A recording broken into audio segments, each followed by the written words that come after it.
Et au sujet de cette directive royale, on rejoint tout de suite Sana Dardir, directrice de communication de la Fondation Mohamed V pour la solidarité.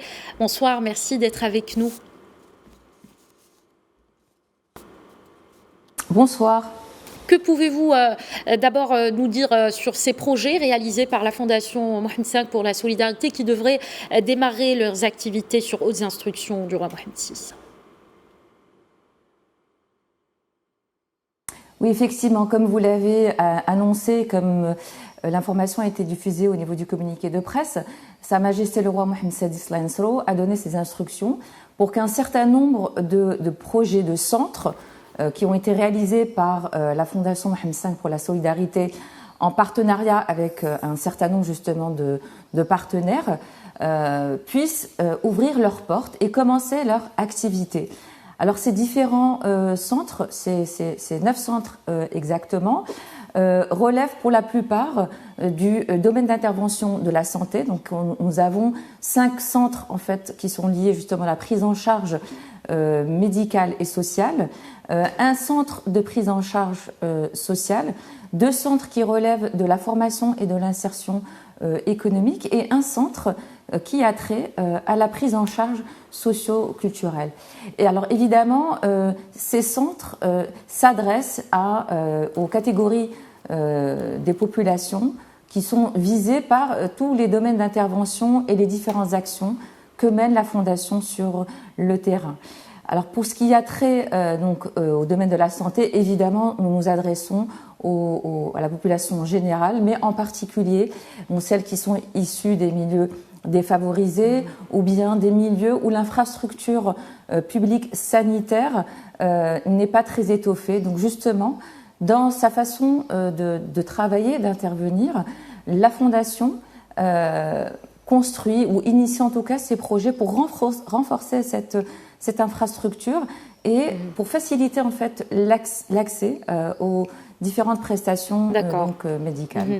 Alors, vous l'avez bien dit, il s'agit de 9 centres donc, au niveau national qui devraient démarrer leur activité bientôt sur hautes instructions du roi Mohamed VI. De quel programme relèvent ces projets, Sana Dardir? Oui, alors comme je vous ai dit, 5 centres sont liés au domaine d'intervention de la santé, mais ils relèvent en fait de 3 programmes centraux d'envergure que la Fondation a initié évidemment sous l'impulsion de Sa Majesté, avec un en particulier qui est né, c'est ça aussi sa particularité, de la volonté de Sa Majesté de faciliter l'accès, de rapprocher les soins aux populations démunies, mais surtout de venir avec une solution en fait d'offre sanitaire de proximité qui intègre un circuit de soins complet dans une seule et même structure. Et ce sont des structures en fait semi-hospitalières et c'est ça aussi la caractéristique principale, c'est que elles offrent en fait un circuit complet de prise en charge médicale dans les agglomérations qui sont caractérisées par une densité démographique qui est très élevée, en particulier donc dans les quartiers, on va dire, dans certains quartiers populaires ou les quartiers périphériques où il n'y a pas forcément, qui sont éloignés des grands centres hospitaliers nationaux. Et donc un centre médical de proximité, c'est un centre qui, enfin, son concept a vu le jour en 2016. Et il a une implantation qui se veut nationale, puisqu'à ce jour, nous avons programmé 12 structures, dont 3 sont opérationnelles. Et donc, avec le nouveau CMP Fondation Mohamed V pour la solidarité qui va ouvrir ses portes à Téméra, donc nous aurons 5 structures qui seront donc opérationnelles. Et justement, ce type d'unité, il comprend à la fois un service d'urgence, des soins, enfin des services de consultation et de soins pour les maladies chroniques, un pôle mère-enfant, les services de radiologie et de biologie, et également un hôpital du jour. Donc c'est vous dire un petit peu la palette des soins qui sont offerts donc aux populations démunies. Donc, et s'ajoute à cela le programme national de lutte contre les conduites addictives, qui est un programme qui avait été initié en 2010 et qui traite un petit peu les problématiques qui sont liées évidemment au comportement addictif, qui touchent spécifiquement les jeunes issus de certains milieux défavorisés à travers toutes les villes. Donc là, 2 structures vont ouvrir leurs portes, comme vous l'avez dit, à Salet Taberekt et à Tanger Morora dans les jours qui viennent. Parfait. Alors, vous avez détaillé les objectifs de ces... à cela Oui, je vous en prie, Sana Dardir.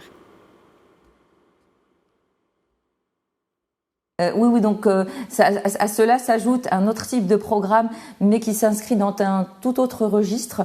C'est le Centre des très petites entreprises solidaires, qui s'adresse aux jeunes démunis qui peuvent, ou en tout cas qui ont le souhait d'entreprendre, de se lancer dans l'auto-entrepreneuriat, mais qui ne disposent pas de moyens ou d'infrastructures pour les encadrer.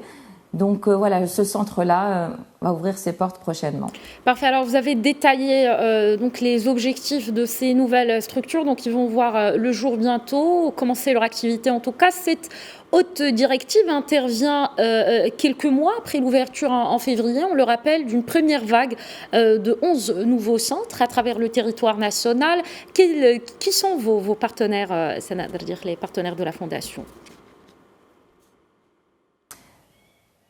Oui, alors évidemment, la Fondation intervient sur le terrain, fait du travail de proximité, mais cela se fait nécessairement avec le concours de parties prenantes que sont donc les différents partenaires de la Fondation. Et selon chaque domaine d'intervention, évidemment, nous travaillons de concert avec les départements publics, avec les autorités locales, avec la société civile. Parce que lorsqu'un centre voit le jour, lorsqu'il ouvre ses portes, bien sûr, la Fondation intervient dans la conception, la construction, l'équipement aussi. Certains partenaires interviennent également dans l'équipement, c'est notamment le cas du ministère de la Santé. Mais après coup, il y a évidemment toute la partie gestion et fonctionnement pour laquelle justement prennent le relais nos partenaires. Donc, je le répète, le ministère de la Santé pour toutes les structures médicales et sociales, les associations locales pour les structures sociales de prise en charge et d'accueil comme le centre d'accueil des personnes âgées, le centre de renforcement de compétences des femmes, le ministère de la Jeunesse, de la Culture et de la Communication pour le nouveau centre qui va ouvrir ses portes à Salé, et surtout donc les autorités locales, les WALI, les conseils régionaux, en particulier les conseils préfectoraux qui interviennent également dans le financement de ces projets et donc qui permettent en tout cas à l'action sociale solidaire de voir le jour et de pouvoir nous permettre à nous aussi d'accueillir et d'offrir les conditions en tout cas qui vont permettre aux populations démunies ou vulnérables d'être intégrées socialement et professionnellement. Merci beaucoup à Sana Dardir, directrice de communication de la Fondation Mohamed V pour la solidarité. Merci pour cet éclairage donc, sur ces nouvelles structures qui vont bientôt voir le jour au Maroc, des structures de prise en charge médico-sociale en faveur surtout des populations issues des milieux défavorisés. Merci encore une fois.